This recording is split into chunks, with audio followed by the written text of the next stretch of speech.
Қайырлы күн достар, бүгін винегрет салатын дайындаймыз. Бұл салатты барлығы біледі, дегенмен де өз вариантымен бөліскім келді.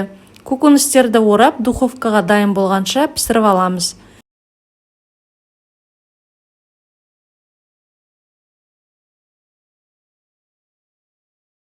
Менде 45 минутта дайын болды. Піскен көкөністерді әбден суытамыз, содан соң барлығын 4 бұрыш етіп тураймыз.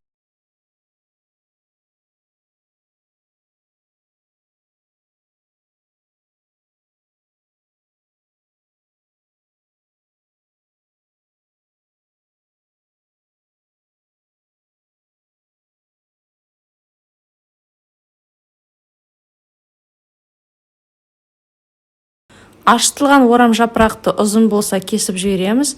Жасыл бұршақ қосамыз. Өсімдік майын құйып жақсылап араластырамыз.